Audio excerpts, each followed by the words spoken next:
So let me just try to sum up what we have discussed here. The first is access to food, or access to nutritious food by everybody is a basic human right. But for achieving that target, there are many, many different approaches. We need a comprehensive approach.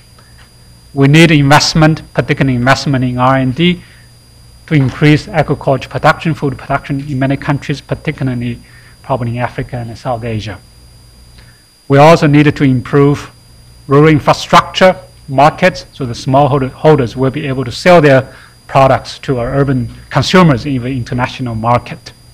We also need open trade. In fact, open and free trade can really realize everybody's access to food very efficiently, very effectively. Now, the trade is not free.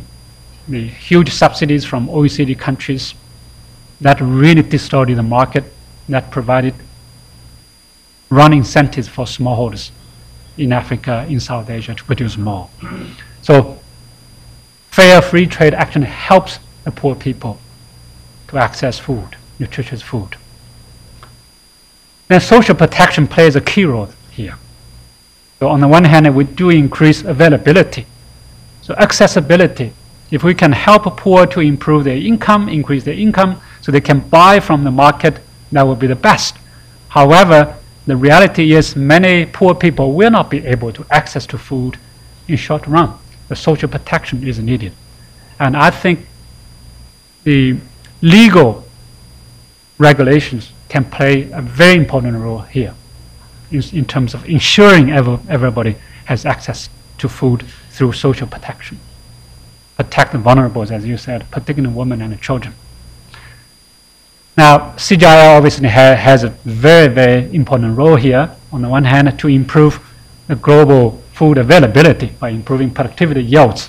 Meantime, we also protect the natural resources for the long run, so sustainable long-term food production.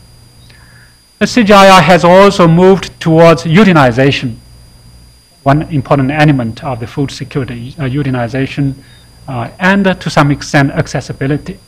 So utilization, we are working on nutrition and health to improve people's nutrition status and health status by better utilize the food.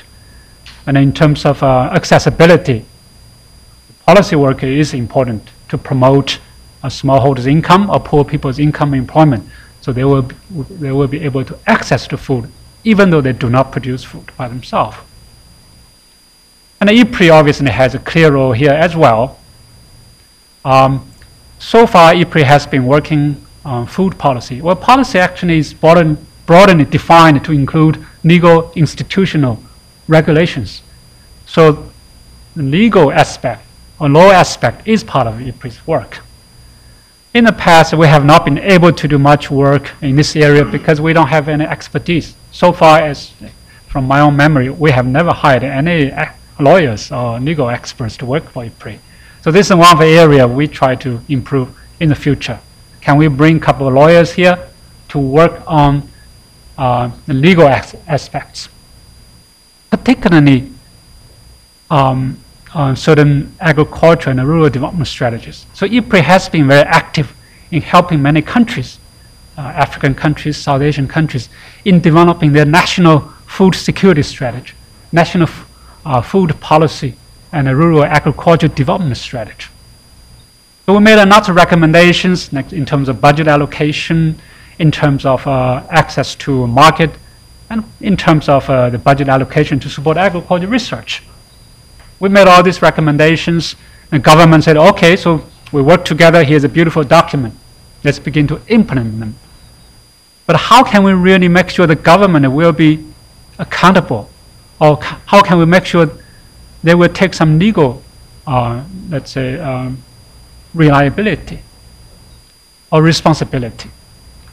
Let's say if African countries do not meet their target of 10% budget support to agriculture, what is the legal consequence of their policymakers, of their politicians? Can we make them accountable? Let's say MDG one goal at a global level, I think Tono mentioned about the global governance. Well, in in 2000, all global leaders came together. We committed, not we, I'm not part of that leadership group, leaders committed to cut the hunger by half. But we failed. Now, who is accountable? Can we make somebody accountable? Global institutions, FAO, the World Bank, was not able to predict the 2007-2008 food crisis.